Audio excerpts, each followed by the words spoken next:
All right, welcome to a live broadcast of the Prospects Live Draft Show. This is, of course, in the aftermath of the Perfect Game All-American game, just to stay on topic and be topical, all those good things. We got Vinnie Cervino from Perfect Game joining us. What's going on, Vinnie? Of course, Joe Doyle's here as well. But, Vinnie, what's going on? Focus on the guest. What's going on, guys? I'm excited to be here. Excited to talk about the keynote event of the year for Perfect Game and, you know, what's always one of my favorite events to watch. Yeah, absolutely. And it was a big game tonight. How much of the game did you actually get to watch? Because you were actually at a field during points of the game. Yeah, I was covering one of the events we have down here, but, you know, I got to watch probably 75% of the game, pretty much from the second to the ninth-ish innings here and there. But I think I saw most of the action, just gauging from the box score and everything. So yeah, and you're familiar with the guys anyway, so it's not like it's any new hat for you anyway. Just it's like if you told me Ian Lawler missed a home run by 2 inches. I'm like, oh, okay, yeah, that makes sense. That checks out. All right, Joe, you got anything? Well, I mean, where to begin? Vinnie, I'm just gonna kind of throw it over to you for your initial impressions. You saw most of the game. Is there an arm? Let's just start with an arm. Is there an arm that kind of stuck out for you that maybe ticked up or kind of was a little bit unexpected? I don't think unexpected is the right word, but in terms of just kind of dominating performances, two guys really stuck out to me, one being Mason Albright. Just kind of, I think he maybe threw 10 pitches again in this outing, just continuing to do what he does. Fastball up to 92, slider, changeup both play really well. And then Jackson Jobe, wow, his slider's always been fun, but he threw a couple hammers, including one that I saw to Brady House that just, those are really nasty pitches. Yeah, you kind of feel bad for Brady House. I mean, the hit tool has struggled a little bit this summer, and then you have to get in the box against Jackson Jobe in 3,100 RPMs. Like, how are you supposed to win that battle? Even if you're an advanced college hitter, that's a brutal pitch to try and sit on and protect against. So, especially sorry, go ahead, Vinny. Oh no, that's all I had to add was it's not fun. And no. Especially when he's coming back at you with like 93, 94. I think he might have bumped 94 point, close to being a 5 rounded up. But yeah, Joe was a lot of fun tonight. Irv Carter was a lot of fun. I feel like he's strengthened up a ton. Like I feel from what I saw a year ago to now, like physically he's grown a lot, and he was just like dominant on the mound, nasty, and just like super focused and intense. Got squeezed on a couple of calls, I thought, on some off-speed stuff and a breaking ball. But overall, I thought Irv Carter showed real well too. Yeah, Irv's been kind of that same guy that you saw tonight for the last 2-3 months here. We saw him over at 17-year World with Bat and then over at East Coast Pro. And he's really just firmed up the fastball a lot. And the body, like you mentioned, it's been consistently 92, 94, 91, 94 now. Slider's a good pitch. Changeup's also a plus pitch, in my opinion. The problem that I see with Irv sometimes is that he's a little bit too reliant on that slider changeup, which, I mean, I'm the biggest proponent of if you have a plus pitch, go to it. But yeah, I think him really throwing those heaters in is a good sign for him. Do you know if that is a changeup or if it's a split finger? Because, I mean, that had all the characteristics of a split finger, the way he was throwing it and just the diving action into the dirt. Truth be told, I don't know. I'll probably have to ask him, but it does look like a splitter at times, especially with how firm it is, like up to 86, 87 miles an hour at times. So that wouldn't surprise me in the least bit. Yeah. A guy that really popped for me tonight was Carter Holton. At PG National, Maddox Bruns was the guy that was 95, 97, showing the good breaking stuff, the good secondaries. I think, and the problem with Bruns going into PG National was he had never really been that guy that had shown, plus command or even above average command. And Carter Holton in the past has been a guy that's kind of, he's floated around average command, sometimes a little bit better than that.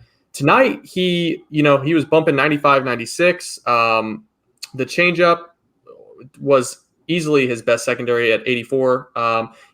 He gave up a base hit to Mooney. Mooney steals second base. He what's the thing? Basically quick pitching. Yeah, sidesteps, quick pitches down, incredibly quick, guns out Lawler at the top of the zone at 96. good command all night. Got Lawler at the top of the zone with a similar pitch. Do you think Carter Holton is the type of guy that maybe we've been sleeping on this guy? Maybe he's, that first round lefty that we've been looking for. I don't know about first round lefty. That seems a little bit high for me personally, but there's nobody who's shoved more in the summer circuit than a guy like Carter Holton. You look back to the UBC, he went, I think it was 8 innings, no runs, and early on 12 or so strikeouts over, actually 15 strikeouts over 2 separate games. He goes to 17U World with that. He beats the Canes in bracket play. He just shoves wherever he goes, man. He pitches with, he's got big kahunas on the mound. He goes right at you, 95, 96 with the fastball, and it's coming at you from such a difficult slot. It's super deceptive. Got good life. An interesting note, you mentioned his changeup. His changeup actually has a higher spin rate than the slider. Yeah. But it's a really nasty pitch, and the slider is more of it's a low spin. It's probably around 1900 RPM, but he commands it so well. And that guy he's just turned in start after start after start where he's consistently performed and missed bats. And seeing him go up in the zone and miss bats against guys like Lawler, and it might seem a little surprising at face value, but when you look at his body of work, you're like, oh, this guy's going to win games. That's the guy, if he goes to Vanderbilt, he's going to be starting on Friday nights sooner rather than later. Yeah, Vanderbilt's not going to have enough room for all these arms. I mean, they were just shoving all night, Vandy arm after Vandy arm after Vandy arm. Speaking of Vanderbilt, I want to kind of go off of that. Jordan Lawler, just another huge night. 2 for 2, a walk, stolen base, or 2 for 3, a walk, double, a single, drove in a run, stolen base. He looks like the most complete player in the class. Is it kind of, I guess, give us your thoughts on Jordan Lawler and how his summer has progressed? Yeah, I think, when you're talking about Lawler, you're talking about a guy who's in the conversation to be the first high school player off the board. Obviously, I know everybody here is a huge fan of Lawler, but he does everything really well. You're looking at average to above tools in at least probably all 5 categories. He's a good bet to stick it short. He's a really consistent and complete hitter. First 2 at-bats, he goes the opposite field for first was a hard hit, second was more of a drop ball the other way, but still shows good barrel control. The speed is good. The glove is good. There's not really a lot of holes to pick. He's a guy where he's a pretty safe bet, and you know what you're going to get, especially for a high school guy, which high school players obviously are a bit more volatile than college counterparts. Yeah. Yeah, I wanted to bring it back actually to another arm here. I thought early on in the game, Chase Burns actually was another guy that had stuck out to me. And he's continued to perform. I feel like he goes a little bit underrated just in terms of the guys that get talked about. Maddox Bruns gets talked about, Painter gets talked about. But I feel like every time I watch Chase Burns, he just comes out and does what he did tonight. It's good fastballs and, the changeup breaking ball are both plus in my opinion. My theory about Chase Burns is if you took away his PG National performance, which undoubtedly loud, 97, 99, slider, changeup, all that, and you look at what he's done besides that, you're looking at a really good starting pitcher profile. A guy who's 93, 95, can command the ball to both sides, holds that velo late in the game. Slider's going to be plus, up to 83, 84 miles an hour. Also shows a curveball that can be a decent pitch, changeup. He's a really complete pitcher. And you look back and see 97, 99, and you think, big body, big arm strength, can't throw strikes, et cetera, but that's not the profile. No. He's almost transformed himself from one start through the rest of the summer, and he's been, pretty impressive from here on out. And like you said, Ralph, it's just a really good look. He'll show you all his pitches. He'll throw strikes, mixes well. He's a solid starting pitcher. Yeah, I thought the fastball changeup was really good tonight, but I had never seen the 78, 79 curveball that he showed tonight as a truly different out offering. And that really stood out. And when you talk about Chase Burns, you talk about a premium body. You're talking about a guy that's still growing. He's just now tapping into his velo. A couple months ago, I said, with the trajectory of this guy's profile, it wouldn't surprise me to be if he was the second pitcher off the board or the third pitcher off the board. So to see that secondary stuff continue to develop, it's a great sign for where the next calendar year for Chase Burns is going to go, especially with the amount of pitches or the amount of strikes that he threw tonight. Yeah, the trajectory is no doubt going up, especially like you mentioned with the development of the off-speed pitches. That's been really notable for me. Yeah. Well, let's stay on the arms thing for a second. A couple of guys that struggled a little bit tonight. Max DeBeck, Pierce Coppola, both 6'7", long, lanky profiles. Struggle to throw strikes, which is to be expected in some of these big time showcases. But what have you seen from the showcase circuit about DeBeck and Coppola, and where do they go from here? Yeah, I know my cohort and noted friend of the program, Brian Sikowski, is a big Max DeBeck fan. And you look, he just kind of looked like he had the jitters. I think, and I tell people this all the time, an important thing to consider with the PGA All-American game, in most years at least, is you're playing in a major league ballpark and it's nationally televised and you're on TVs everywhere. It can be a little nerve-wracking, especially for a guy like DeBeck, who could be, from the Pacific Northwest, might not be used to that kind of stage. Albeit, he plays for the Canes and has been on the national circuit for a lot of time. But it just looked like he was overthrowing, really. I'm not really too worried about DeBeck. He's a big guy. He's had to feel it. He's mostly 90-94. He'll grab 5s and 6s and 7s occasionally, but good breaking ball. He showed that good slider a couple times, besides the one that he, I believe he hung one to Baez. Am I right on that? What about 405 feet? Yeah, that's loud. But I'm not too worried about him. And Coppola is a guy where, because of that body, and it's similar bodies, but it's also different kind of builds between those two. Whereas Coppola is more of a thin lefty. He's going to have to repeat that delivery, and that's going to be a struggle at times. That's why sometimes you see the velo was down to 87, but up to 92, so it can be a little all over the place. But they're both guys who are definite upside over now stuff. You look at those kind of guys, and if they're throwing fuel next spring, nobody's going to really be surprised. Yeah. Another guy that actually had a relatively strong performance that, I don't think was one of the premier names in terms of the starters was Eric Hammond. He came out there and was just throwing absolute hammers. What are your sort of stand on him? Because I have to be honest, he's not a guy that I've dug in on a ton. Hadn't seen a lot of him. Obviously, I'm not going to fields this year, so I'm going to lean on you a little bit. But give me a little bit of Eric Hammond love or some cold water if you have to. So I'll tell you right off the bat, I have never seen Eric Hammond live. Oh, just there you go. Full disclosure. But I will tell you an interesting anecdote was I think it was probably about a year and a half, maybe even further ago. Eric Hammond DM'd me, Jeremy Brown, and Brian Sikowski and was like, "Hey guys, just so you know, like, this is what I am. Like, I'm in Texas. Like, I just committed to USC. I'm like up to 92, et cetera, et cetera." Like, just kind of giving us a breakdown of himself, and we, pass that along to our superiors, and we're like, "Hey, like, we've confirmed this with our sources, like our Texas scout friends or Texas college friends, that sort of thing. And like, yeah, this is what he is. Like, we should get him to national." And he comes to national, he's like up to 93, 94, throwing hammers like that. And we're like, oh God, yeah, okay, that's an All-American. So that's just kind of an interesting factor. But like watching him on TV tonight, like, yeah, he's throwing some 78 mile an hour, like snap track, and just really dropping it in there. Good shape, good break, like arm speed, this athleticism. You really like the upside there, especially when you talk about making maybe some tweaks here and there, but there's definitely an exciting package. All right, let's jump into the requested name. That's Chase Petty, who came out, had another loud performance. I don't know if his command was necessarily there, but he got through his innings relatively quickly and got a lot of swinging strikes. Was up to, 99? I don't think he bumped to 100 today. Was it 98, 99? Somewhere around there. Yeah. We were getting the percentage numbers, but continues to look good. Really low release point, low arm action. He's got to be the most uncomfortable at bats there, in my opinion. Yeah, I mean, I was turning in notes from the summer last week, and I'm just kind of looking at guys, and I turned to my Chase Petty notes, and I look at the bottom. It says 70 fastball, 60 changeup, 60 slider, 70 life. Like, okay, yeah. And then you look at what he did tonight. You're like, yeah, he's throwing 90 mile an hour changeups to Isaac Pacheco. He's up to 99. Like, yeah, maybe he didn't have best command of his strikes tonight, but looking at his body of work, who cares?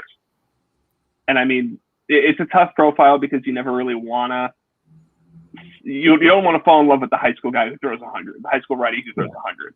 But you just look at the arm speed and the athleticism and how well everything works and just how advanced the repertoire is. Like, barring injury or something, this guy's got electric stuff that could probably pitch in a bullpen right now. Yeah. That's what we were talking about. And he's incredibly unique just in terms of what the setup is, I know metrically when we talk, to Cedric Laddie and some of those other guys that work with us at Prospects Live, they're impressed by him and some of the things that he can do. I think he gets a Max Scherzer comp from Plots, doesn't he? But, I like how you said he's unique, because like you think of those 100-mile-an-hour high school arms who ends up being busts. You think of guys like Riley Pint and Tyler Kolek, but he's way different. Like his arm speed, its athleticism, and its presence secondary. He's exciting. I really, really like it. Like I'm too much of a coward to drop a Max Scherzer comp on a kid, because that's just an insane thing to ask of somebody. But like the stuff is legit, man. I like it. I think, but with Plots, the thing with him is it's always sort of based around what the characteristics and traits are, and there's some similarities there too. So like, all right, yeah, I mean, I could sort of see it, and just because how low his release is, so that even despite the velocity, that sort of plays up how fast it is when it comes on you as well, especially from a not a huge guy like you said. And this isn't a Tyler Kolek, this isn't a 6'5" sort of beast or anything. He's just like a super athlete that just maximizes and gets the most out of his frame. I mean, he's probably the most fun arm. Petty he's so optimized. The body is so optimized. He reminds me a little bit, the way he gets to the plate is a lot like Trevor Bauer. And they're kind of, I think Bauer's only like 6 feet tall. Heavy comps tonight. Well, I mean, he doesn't have nearly the stuff that Trevor Bauer has. He doesn't have the curveball. He doesn't have the slider. Bauer used to be able to rush it up there 97, 98. I don't know if he can anymore, but both guys just squat into their hips and let them fire. And when you have the amount of strength and flexibility that Chase Petty has in his core, matched with the arm speed that he can, throw down the mound, dude, that fastball looks like an absolute nightmare. Oh, yeah. If you're a righty. Yeah. Yeah, the combination of, like you said, diving into that back hip and the separation, like, it reminds me almost, the first time I saw him, I said it reminded me of J.B. Bukowskis. And then, like, looking at the delivery almost, it kind of reminds me a little bit of Kimbrel, too. But yeah, I can see that. Yeah, I can see that a little bit more. Yeah, and he's got that nasty stuff that has that, backspin and rise, too, which is similar, obviously, to Kimbrel. But 100-mile-an-hour fastballs that are flying in the stratosphere. Yeah, exactly. Let's hope that's not the end game, because I still have like ticks from watching Kimbrel in the playoffs 2 years ago. But all right, let's move on. Let's move on to some hitters here. We have a request that we should talk about Alex Mooney and only Alex Mooney. It obviously was a big game for Mooney. He just hustled everything out. I mean, he had an infield hit. Got to first, obviously, on a strikeout that was in the dirt. But beyond that, had a walk, had a double. Had a triple. Double, triple. He had one that's probably out of most ballparks. The double. Oh, yeah. It's the 408 left center. Yeah. Mm-hmm. Yeah. I mean, it was, I thought what was funny about that is, like you said, most ballparks have a home run. He hit that ball, and Coppola immediately goes into the pitcher squat, the head in the I know. I felt for him. And you don't think Mooney's going to be the one to do it. He's so unassuming at the plate, and then he turns on it, and it's just like you guys said, any other park, and that's gone. And he's able to create the bat speed too, because it's such a simple direct swing. There's no there's not such pre-pitch load, but it's just his hands are so fast that he's able to get out and drive the ball really at all parts of the park. It's a loud game for him, and it's a guy who continues to hit really at every stop he's been at. And then you look what he did tonight. It's like now he's hitting with impact too. He's hitting the ball hard. Not saying he hasn't done that before, but in a game against the top arms in the country, he smacked double and a triple, and he's stealing bases left and right. Like, it's a good night for him. We should talk about a couple of his other tools while we're on the topic, because I don't think people give him enough credit for just how fast he is. I mean, he was chaos on the bases all night, and then like a 4.13 or 4.14 or something. Dude, like that. it was easy plus speed tonight, and I didn't clock any of his times, but you could convince me he was sporting 70 grades out there. I wouldn't argue it. No doubt. But at the same time, I think the thing that impressed me most was there late in the game, they had him over at second base, and I think it was Casey Saki, or I don't remember who was playing third, but someone gave him a tough catch and throw on a double play. And he turned Schreier. Yeah, Schreier is third. Yeah. He turned a beautiful, quick double play on that. Yeah. Khalil Watson ground ball or something. Yeah, that's what it was. I think, yeah. But anyway, I mean, that was smooth. That was big league smooth.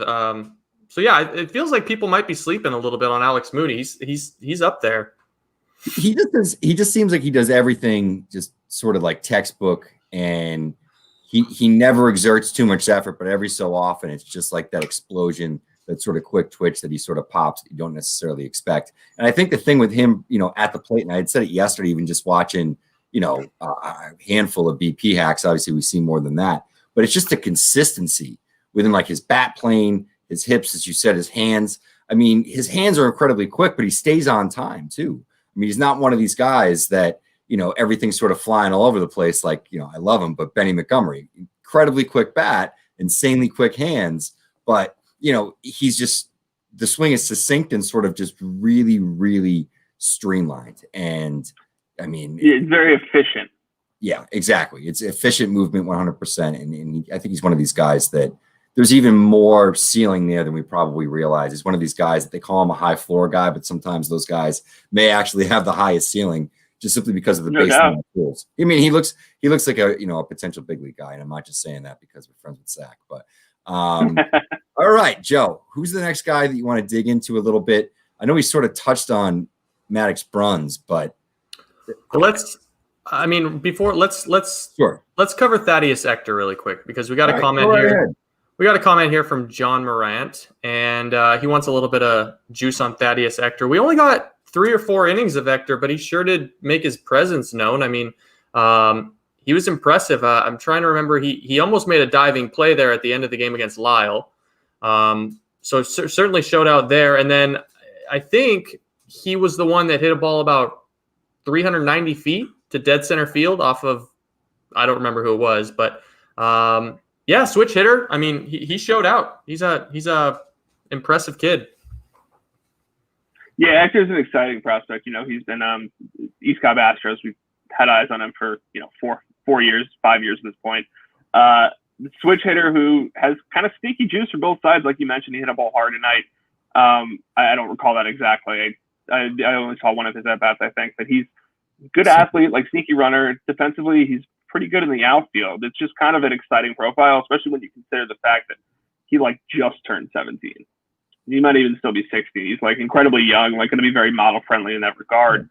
And he's really done it on a consistent basis throughout the past summers. He's just always been one of the standout performers. So he's always a good player to go and get a couple at bats of.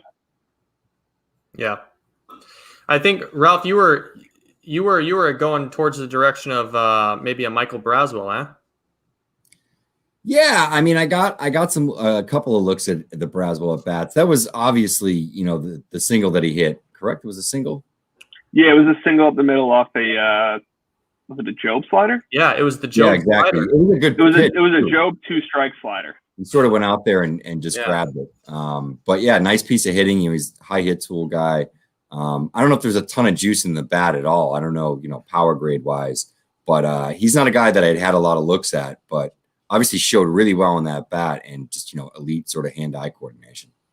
Yeah, I'm a big fan of Braswell.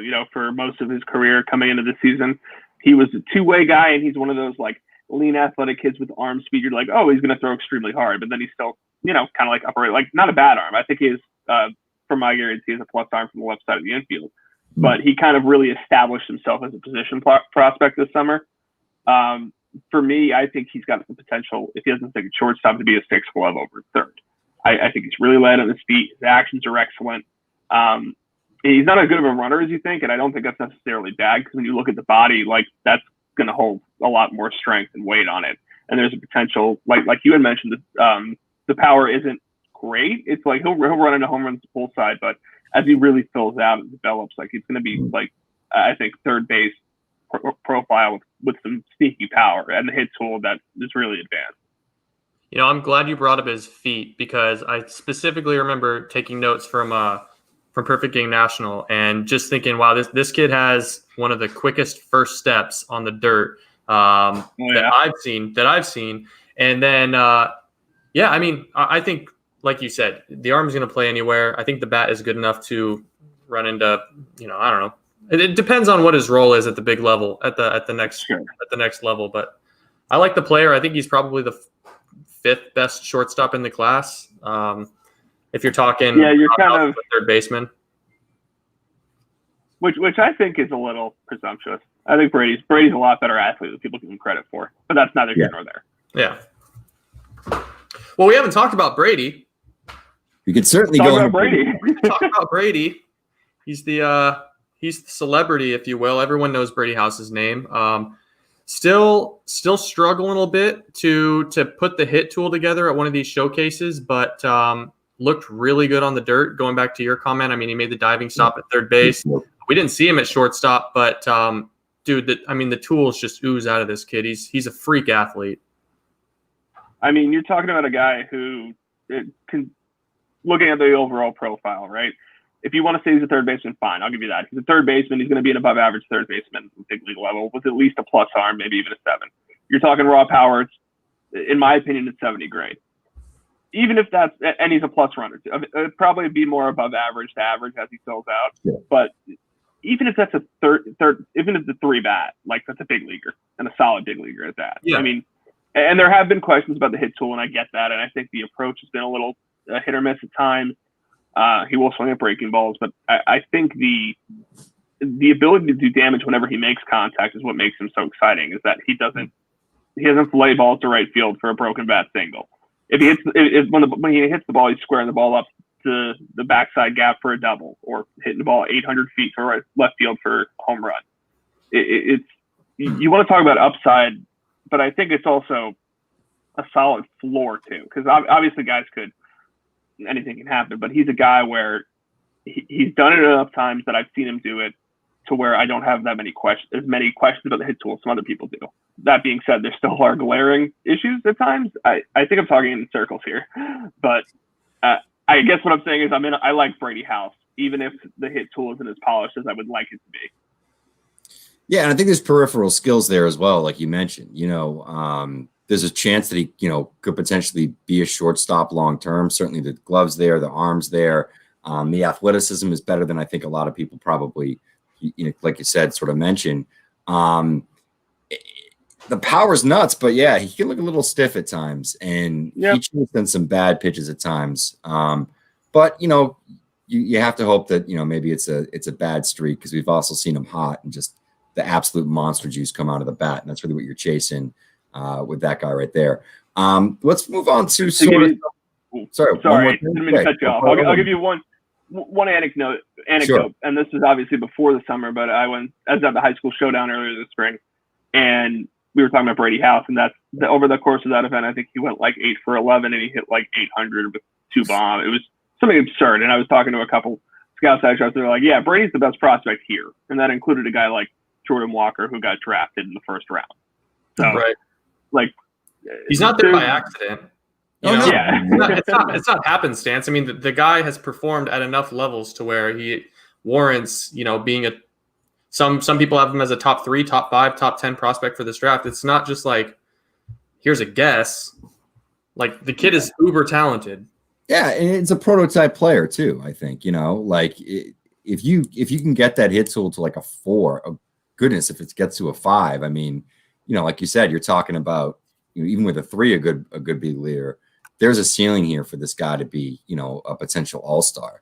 And you're a 235 hitter hitting 28 bombs.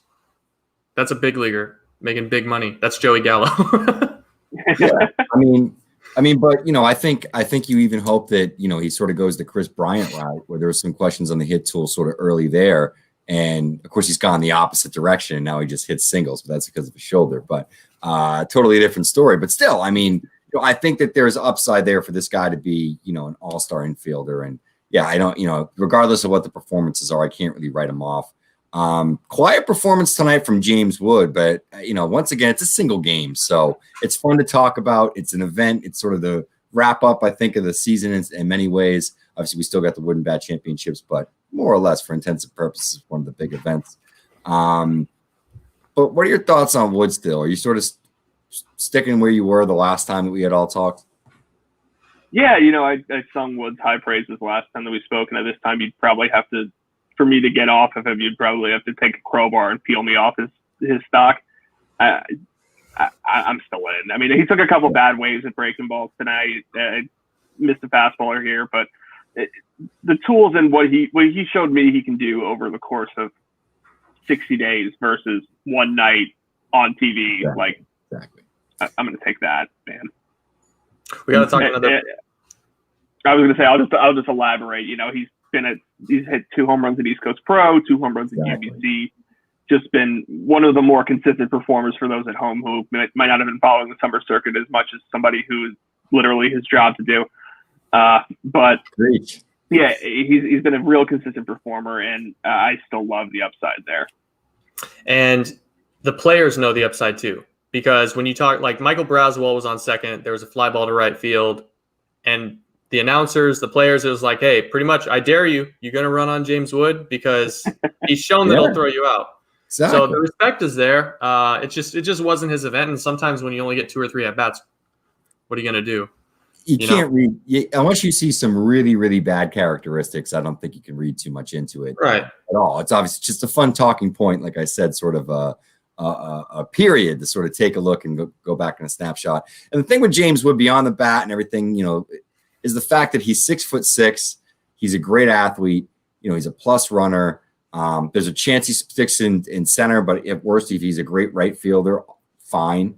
But it's another guy with a really unique profile, and I think there's a collection of those guys sort of within this class. I'm going to change gears here, if that's all right, guys. I don't know if you have anything else to sort of add there, but I wanted to jump in a little bit on, I would say probably one of the top performers of the night, which is Harry Ford. And really the catching class in general is kind of loud right now. There's some guys at the top, Joe Mack, Ian Muller, of course, and, you know, Carter Jensen probably too. So, I mean, all guys that are sort of on the radar, but wow. I mean, big night, obviously, for some of these guys. Yeah, it's wild. The catching class is maybe probably 4 months ago. You're like, oh, I kind of really don't know what the catching class looks like. Probably the most famous name out of all those is like Lawler and Mack, and you're like, oh, can Mack really catch? I don't really know. And then fast forward to now, and you're like, oh, from speaking for me personally, I got Mahler, Mack, and Harry Ford all with Group 1 grades on our board. And Harry Ford is he's a freak in the absolute best way possible. Oh yeah, he's a legit 6'4" runner with a plus arm behind the plate. He's and I know Ralph, you and I were talking about his batting mechanics yesterday in terms of the fact that he starts so low and he never really tips that barrel, and he's still able to create plus bat speed and just absolutely hammers balls. It's incredible impact. It's very loud impact, and that kind of athleticism and versatility coupled with the offensive upside makes him an outstanding. It would be excellent offensive upside for a catcher, and he can legitimately play any position on the field. Yeah, that's the thing that's so unique about him. Yeah, and I'm a big Ian Muller fan. He's been my number 1 catcher in the class. Mack has certainly moved up, and a lot of that is the bat. I know, like, sort of the lazy comp we put on is he's sort of the Tyler Soderstrom sort of player of the 21 class versus 20. Just from the fact that he's this offensive player that could potentially move off the position. That's all the talk. Ford for me is a guy that I was definitely too low on, but I think he's right. If you said that you thought Ford was the best catcher in the class, no argument for me. And he did a tough job. Maddox Bruns was really all over the place tonight. With his command. Yeah, and he was smothering it. And he was doing work. I mean, he was blocking some balls that really probably shouldn't have been blocked. That was a really, really difficult inning to catch, and I thought he performed pretty well. He put his body on the line. He did put his body on the line. I'll give you a fun anecdote about Harry Ford, which is last Jupiter 2019. They're playing in I think it's like quarterfinals of Marlins quad, and Harry Ford wore one off the nose in the batter's box. Blood everywhere, broke his nose, goes down. We're rushing over. We're like, holy, you okay? Whatever. And they take him off. Trainer takes him off, and he's trying to go back in the game. And we're like, Harry, you broke your nose. Relax. First of all, it's not your draft year. Second of all, there's blood everywhere. Third, you broke your nose. We got to check you for a concussion. Dude, how are we not talking about Harry Ford? They were really, really stressed. they were really like, hey, this guy put on 15 pounds, this guy put on 20 pounds. Like, that's why he's like popping now. But like, I don't know. For me, he wasn't really on my top 50 radar. And like Ralph said, if you told me he was going to go in the top 15 now, I'd be like, duh. Yeah, he's the guy that we at PG have been fortunate enough to see for a while. He's another East Cobb Astros guy, a guy that plays with Michael Braswell and Joe Mack. And that's a pretty good catching duo on that one team alone. But yeah, he's a guy. He went to national, and catchers who run 6'4" and throw like that and hit balls as far as he do, like sometimes scouting's easy. Yeah. And let me tell you, catchers that run 6'4" and throw like that aren't catchers. I mean, that's No. You know what I mean? You see a guy like that, you're like, oh, center field, go play center field. Right. But it's weird because he's still a really good defender behind the plate. So it's like you kind of have to weigh, like, what do you really want him to do? Yeah. Great. We got another Dale Murphy on our hands, except he's 5'11". Dude, he's going to catch 3 days a week and play right in the other 3. Yep. He looks like I was talking to Plots about this. He looks like Edwin Encarnacion at the plate with that low load and just dragging the bat. And just kind of level playing. Yeah. I mean, that's what really the swing is. He's one of my favorite players now. I mean, we missed that one, Ralph. We missed.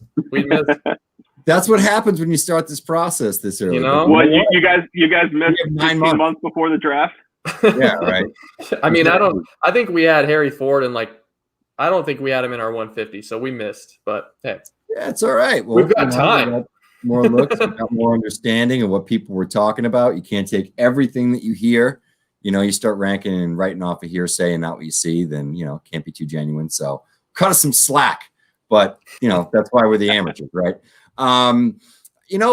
Who were some other guys that sort of performed tonight that you want to sort of mention? Maybe in terms of bats, I think we've covered most of the arms. We mentioned Baez briefly. Yep. He's a guy who really performed in the home run derby. Smoked a 410-foot triple in game, and he's a guy similar to House. Is that when he makes contact, he's not filleting balls to right field. He's really getting out and driving the ball. And I think they mentioned it on the broadcast too. Like, it even looked like Baez mishit that ball, which is kind of wild to think about. Lawler, we talked about. Lawler was another guy who was doing work defensively. I think it was when Debiek was in. Yeah. Kind of trying, like, obviously missed a couple, but like trying to smother balls all over the place, and then he just misses a home run by about 2 inches over in left field. Oklahoma City's a tough park to get out to left, especially. Yep. You had a fun moment with Irv Carter too, is they were in a battle. They started kind of jawing at each other, friendly, but that's funny. Because he kind of got squeezed a little bit on that one. You could have punched Mahler out potentially on it. Well, I guess Mahler hit one or two huge home runs at East Coast Pro off Irv, and so it was kind of or ACG, one of the two. So it was a little bit of a redemption story there. That would make sense. Yeah, I know Harry Ford took it deep at East Coast Pro. Yeah. So speaking of guys that you're in on, I want to hit on this really quick because I think it's an interesting narrative to watch. Prep catchers just don't go in the first round, and I think we're all in agreement that Ian Mahler and maybe Harry Ford both have the talent to warrant like a first round pick. But you look back and you got Tyler Stevenson like 6 years ago, and Tyler Soderstrom to a lesser degree, but he's a third baseman now.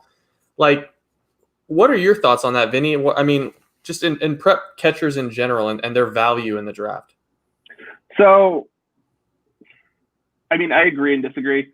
I have a theory at times that sometimes prep catchers get scouted like pro catchers, in that you're trying to scout for a guy who's going to hit 250 and catch 6 games a week. And if that happens, then he's hitting 250 in A-ball. That's what you wanted, right? But I think really when it comes down to the tools and the upside, I think if you scout a guy and don't necessarily view him as a catcher, obviously not including defensive skills, but like a guy like Harry Ford that we talked about at length already, that kind of athleticism and those kind of tools, it's like that transcends beyond catcher for me. And guys like Soderstrom or guys like Joe Max, that kind of hit tool, that kind of performance, like, great, play him at third base or right field. I really don't care. I want to get that bat in the lineup.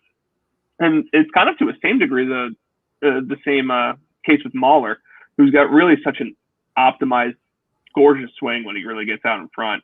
And even that, it's obviously the risk and risk-taking of scouting departments has gone down in recent years. But, I mean, to that, I'd say, like, you know, high school readies were going in the top 5 as recently as 6 years ago or whatever. Mm-hmm. So there's still risk factors that people take, and there's still unicorns too. So I don't know. I feel like high school catchers, if you can hit, I'm in. So yeah, and that's the tricky part is can you hit? Because so many of them, like, you know, you look back at Will Banfield and who was the guy? Anthony Siegler. Like, there was always like a 45 hit. I don't think anyone's questioning Ian Muller's hit tool. Yeah, exactly. Like Banfield was a guy who, like, the consistent report on Banfield was like, he's going to be a 6 glove with a 6 arm and have 6 raw power. And if he's a 3 bat, then great, we got ourselves a big leaguer. And Siegler, I will admit, I was higher than most people on, but it's like switch hitter, but he's going to catch, that sort of thing. It's those guys didn't have the hit tool that a guy like, you know, Mac or Ford or Muller might. Right.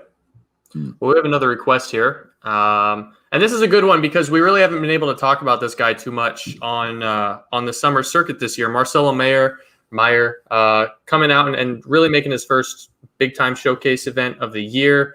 Man, he looks like a dude. Like that's a professional hitter at the plate, and made some plays on defense with his arm and making a tag on a stolen base attempt that really impressed me. So what are your thoughts? I mean, have you had a chance to see much Marcelo this year or in the past? I saw him last year. I saw him last spring because he was. Oh wait, no. Was it 2019 draft where you played next to Cavaco, or was that 2 years ago? Cavaco was 2 years ago. Okay, so last summer I saw him. I saw him at World with Bat. Oh no, I didn't. I'm sorry. I saw him in Jupiter, the WWBA World Championship. Sorry, it all blends together at some point because he played with like Kevin Sim and the other the shortstop who's at LSU right now, whose name is escaping me. But anyways, that's the last time I saw him was October last year, so obviously a long time. He looks really relaxed. He looks super comfortable. Like, I don't want to say like a typical SoCal shortstop, but in some ways kind of like a typical SoCal shortstop. He does it easy. He's got good footwork. He's got good hands, plenty of arm strength to stick on the left side there. The bat, I'm not quite sure what to make of. Obviously, the BP is really good. I really like the swing. And you look at the body and you're thinking that's going to hold a lot of room for potential power. There's already bat speed. I just worry about his ability to consistently impact the ball right now. Obviously, that would be alleviated with more looks, but like you mentioned, Joe, this is the first time most of us are really seeing him at all this summer. So right. I would say good first impression, but too soon for me to make any sort of stance here or there. I want to kind of follow that up. Marcelo has been a guy that has, you know, floated around first round grades, top 20 grades for the better part of a year and a half for several publications. Has he done anything over the last, 500 days or today that would make you think, let's pump the brakes on, if this guy is a first round talent?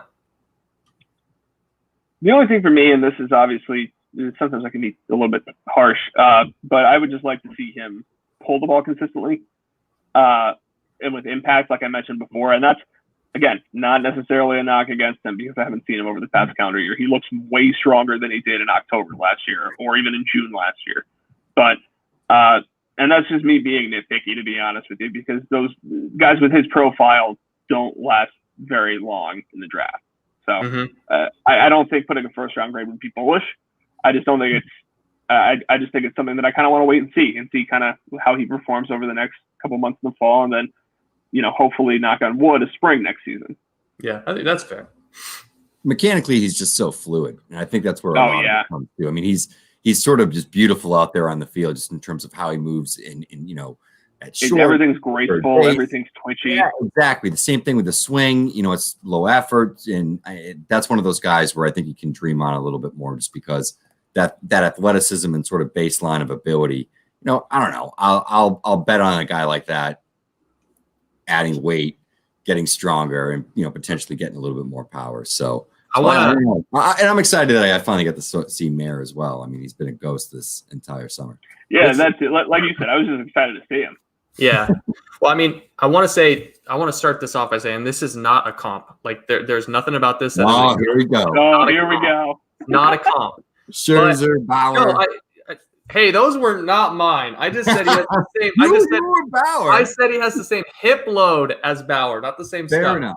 But in the box, I just think Marcelo Meyer, he just looks, and his mannerisms and his operation reminds me of Manny Machado. He's not Manny Machado, but he's really laid back, and he kind of just lets the hands throw the barrel through.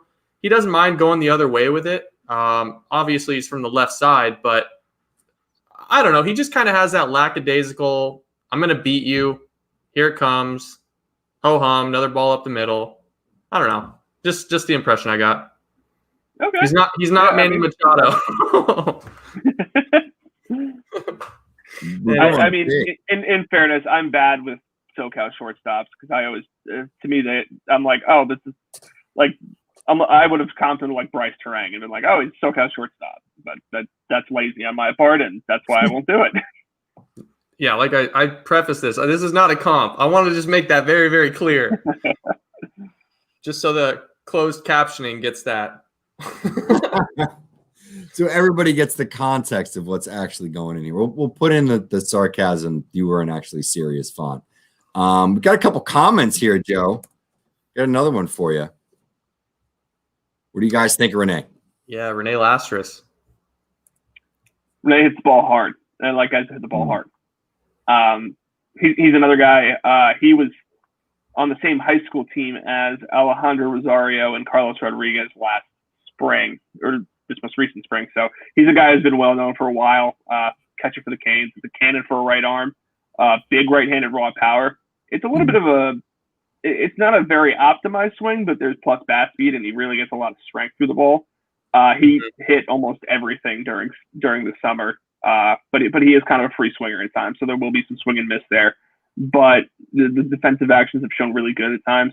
A little bit inconsistent, but he's a very well-rounded catcher who, 6'2", 200, somewhere around there, probably height and weight, and he's got power and he's got arm strength. So he's a quality catching prospect who I think honestly gets overlooked a little bit. He got a pretty raw deal tonight because he didn't start, and then he had to face Jackson Jobe for his first at bat, which good morning, and then he had to step into the box against James Peyton Smith, who just I think it was James Peyton Smith. That looks like a really uncomfortable at bat, and I think he just scalded a ball at the third baseman, which ended up being a double play. But yeah, I mean, he takes a pretty healthy cut, and I do think he's one of the better defensive catchers in this draft as well. So, yeah, he's a definite name to watch. He's like sort of that like prototype too, in terms of old school like catcher that you'd see where it was like optimized power, or big power. And the big arm as well behind the plate. And it's wild that with his swing, you mentioned that it's not optimized. This is where I was going with this, but he gets out on the front foot a ton for a guy that has the power that he has. But his hands are just so strong. He's like a lumberjack, just an axe, chopping balls out to the big forearms. Yeah, absolutely. I mean, he's just an absolute. He's incredibly strong. So. I think that's a big part of it. And I don't know. I mean, he's big for a catcher, no? In terms of height? Like 6'2"? Yeah, that's probably, I mean, I guess, what's your ideal catcher build? Like 5'11", 210? Probably. Yeah, whatever Harry Ford is, 5'11", 195. I would say like 6'1" to like 5'10", somewhere in that. Yeah. And, weight-wise, it's going to depend on what the body's like. That can go different ways, Yeah. Well, one guy we have not talked about, and Ralph, we've never talked about him on our podcast here, is Edwin Arroyo. I thought he had a big game today. Slapped a good double. He did. Had a beautiful single the other way, and showing off an absolute cannon. Yeah, at third base. It's a tough play. I think Mooney's infield single, and he didn't get him. It was Mooney, but he didn't get it. But he made it close. Mooney that was like the 70 run time. So yeah, he kind of popped weird chopper. Edwin Arroyo rules. To put it plainly, he's been around a while. He's an FTB kid. switch hitter from both sides. Like you mentioned, he had the hustle double to the right center field gap, and then just an absolute gorgeous piece on that opposite field single. I think it drove a run home. But he's twitchy, he's athletic, he's a really good defender at short. You talked about the cannon that he almost got Mooney on. And he really doesn't get enough credit either for his power. He really showed a lot of power coming in.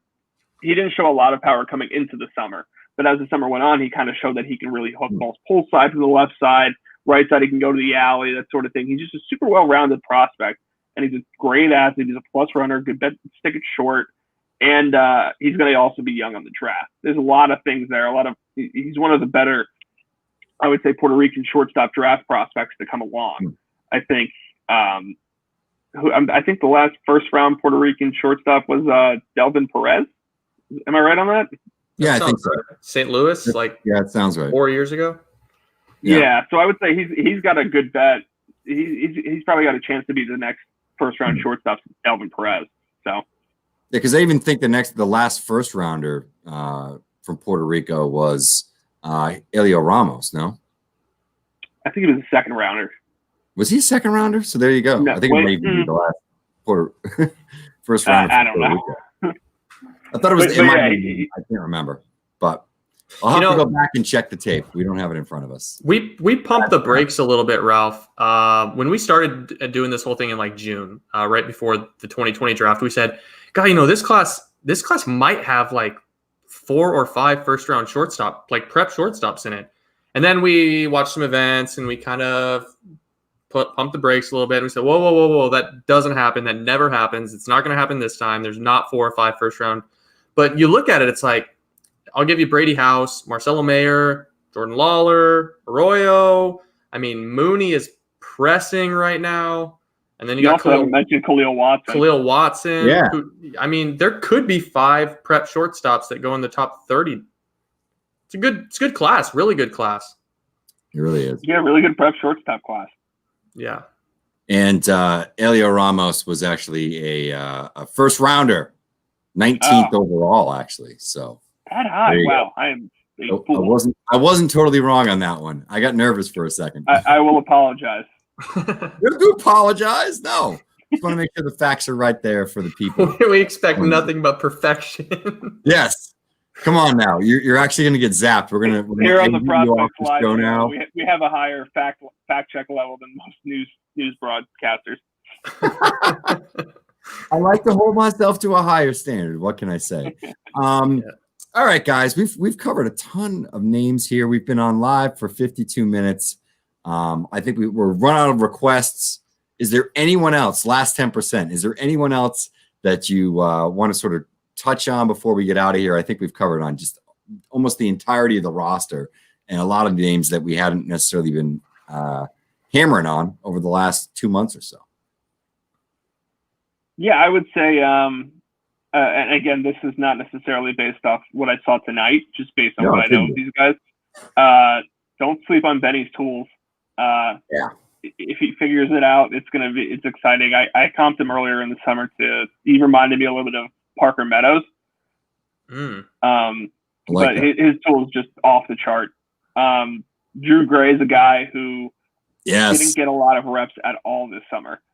Did PG National and then really didn't do anything until East Coast Pro and then All-American. He's a guy where he's a legitimate two-way, like on the mound. It's like 88, 92 with a 55 slider. Offensively, he really performed well at PG National, and he's a guy who I think he'll also be at IMG Academy this next spring. So IMG's got a really good team coming down from Illinois. But those are 2 guys who, just off the top of my head, that we didn't mention that I thought should, at least be on radars. Yeah, Gray for me is a lot of fun. Oh yeah. I want to I want that guy to stick in the mound. I don't care how good of an outfielder is. I don't care if he's Willie Mays out there. Legitimately, I just want to see this guy pitch.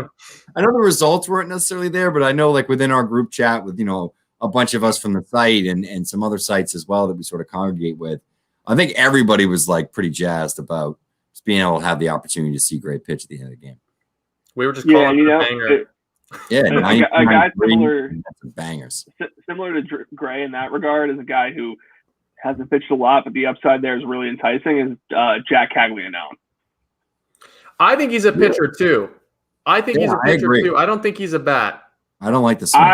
I am more on the pitcher end of the spectrum than I am the hitter end, but I'm also a big proponent of, hey, just do both as long as you absolutely can. Sure. And he's going to get the benefit of the doubt because he goes to Plant High School. So he's going to get guys who are going to say, oh, he's Kyle Tucker or Connor Scott or whoever, mind you. Who would say that? Ralph? Wow. He does have. I mean, he has Kyle Tucker's swing, except he doesn't have the same bat speed. There's like a scoop that like everybody at Plant has, it's the except for scoop. Pete Alonso. The Plant High School, it's the super exaggerated weight shift onto the front side. Yeah. And hope for the best. With no batting gloves, and there's something about the hands. I'm telling you, they kind of scoop. They get up on their front. But on the mound though, it's like has been up to 95 with a plus slider, and he's like 6'5", 220 or whatever. Yeah. So we have a lot to dream on from him pitching too. That's where I was actually most familiar with him. And then, he seemed to hit in all the events over the course of the summer. I think as a needed first baseman, it's probably why McGuire's there too, besides the fame. But all right. Anything else? What? I said, what fame? Yeah, right. It's obligatory that they have to mention that every time he steps up. They talk about every element of. They talk about Mark McGuire. It could be himself. And him wearing 98 tonight didn't really help things. No. Nothing helps. He can't be himself. He has the same goatee as his dad. He has the same swing. He has the same bat waggle. Right. Yeah, it's the same guy. The pre-pitch setup is brutal, because it's so McGuire, and I'm like, oh damn it! You're in the Hall of Fame for me and my 8 to 12-year-old self, and all my Max McGuire, Mark. I'm already saying it, Mark McGuire. I know, I do cards back in the day. All right, let's wrap this sucker up. Vinnie, thanks for joining me. Joe, as always, thanks for joining me. Viewers, listeners, everybody out there, thanks for joining us live, and those listening on the podcast as well. We'll be back with some more interviews, more coverage throughout the course of the draft season. Have a good night, y'all.